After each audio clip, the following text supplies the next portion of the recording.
আমরা পাঁচজন একসাথে হাত ধরে পানির স্রোতের সাথে যুদ্ধ করেও কিন্তু আমরা সামনের দিকে এগিয়ে যাওয়াটা খুব মুশকিল হয়ে পড়ছে। ভারতের যে পানি বাংলাদেশে ঢুকে যেই পরিমাণ বন্যার পরিস্থিতি ফেনীতে আপনারা দেখতে পাচ্ছেন যে কোনোভাবে আসলে ফেনীবাসীকে বা ফেনীর আশেপাশে 6 থেকে 7টি জেলা বন্যার পানিতে প্লাবিত, 18টি জেলা প্লাবিত হয়েছে। দুঃখিত দর্শক, খুবই খারাপ অবস্থা, খুবই খারাপ অবস্থা। এখান থেকে কিন্তু হেঁটে যাওয়াটা খুবই মুশকিল।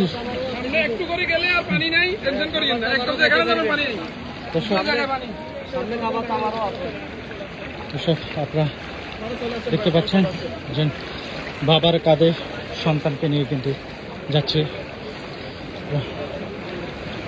ওরা আমাদের অপেক্ষায়।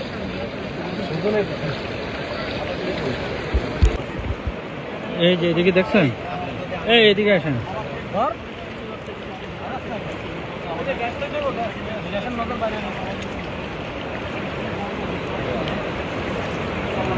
জীবনের ঝুঁকি নিয়ে কিভাবে মানুষ রাস্তা পার হচ্ছে আপনারা দেখতে পাচ্ছেন।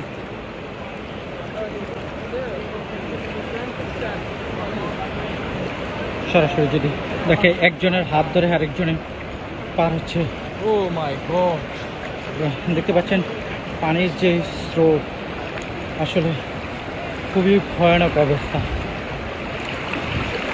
আল্লাহ সবারই রক্ষা করো। খুবই খুবই খারাপ অবস্থা,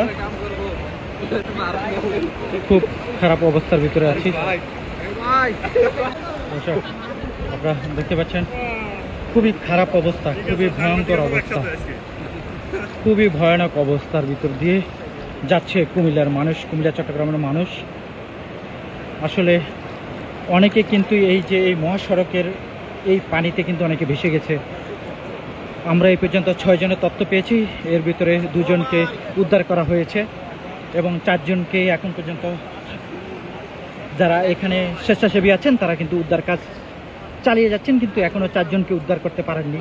এই যে এই মহাসড়কের যেই পানি, সেই পানিতেই কিন্তু ভেসে গিয়েছেন এই পানির স্রোতে।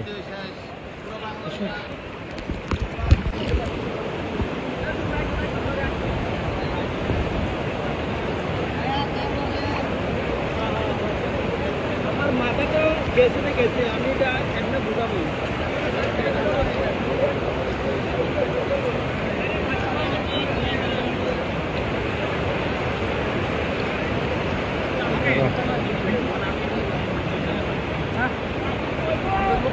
সই বানান আমরা আসি